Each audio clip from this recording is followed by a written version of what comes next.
இது வரைக்கும் நம்ம காரில் தான் வந்து ரேடார் கேள்விப்பட்டிருக்கோம். ஃபஸ்ட் டைமாக பார்த்தீங்க அப்படின்னா இந்த எலக்ட்ரிக் மோட்டார் சைக்கிளில் ரேடாரும் ஒரு கேமராவும் நமக்கு கிடைக்குது. ரியர் ப்ரொஃபைல் அப்படின்னு பார்த்தோம் அப்படின்னா 14 இன்ச்சில் தான் நமக்கு கொடுத்துருக்காங்க. பார்க்க ப்ராடரான ஒரு டயர்ஸ் நமக்கு கிடைக்குது. ஃப்ளோட்டிங்கில் எல்இடி டிஆர்எல்ஸ் கொடுத்துருக்காங்க. டியூவலாக எல்இடி ப்ரொஜெக்டர் ஹெட்லாம்ப்ஸுமே நமக்கு கிடைக்குது. ரியர்லையுமே ஒரு ரேடாரும் ஒரு கேமராவும் நமக்கு கொடுத்துருக்காங்க. இந்த எலக்ட்ரிக் மோட்டார் சைக்கிளில் அண்டர் சீட் ஸ்டோரேஜ் அப்படின்னு பார்த்தோம் அப்படின்னா 34 லிட்டர்ஸ் கொடுத்துருக்காங்க.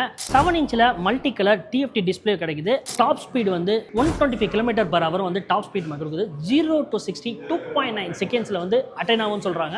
பேட்டரி பேக் அப்படின்னு பார்த்தோம் அப்படின்னா 3.5 kW, 5 kW, 6 kW அப்படின்னு 3 பேட்டரி ஆப்ஷன்ஸ் நமக்கு கிடைக்குது. பேட்டரி வாரண்டி அப்படின்னு பார்த்தோம் அப்படின்னா 2 lakhs கிலோமீட்டர்ஸ் கொடுக்குறாங்க. இல்லை அப்படின்னா 8 years வாரண்டியும் நமக்கு கிடைக்குது. காரில் அடாஸ் நம்ம கேள்விப்பட்டிருக்கோம், பிளைண்ட் ஸ்பாட் டிடெக்ஷனும் பார்த்துருக்கோம். அதே மாதிரி இந்த எலக்ட்ரிக் மோட்டார் சைக்கிளையுமே அராஸ் அப்படின்னு இந்த மிரர்லையுமே பிளைண்ட் ஸ்பாட் டிடெக்ஷன் நமக்கு கொடுத்துருக்காங்க. India's most advance electric motor சைக்கிளை அல்ட்ரா வயலட் லான்ச் பண்ணியிருக்காங்க. 1,20,000 rupeesக்கு இந்த எலக்ட்ரிக் மோட்டார் சைக்கிள் வந்து லான்ச் பண்ணியிருக்காங்க.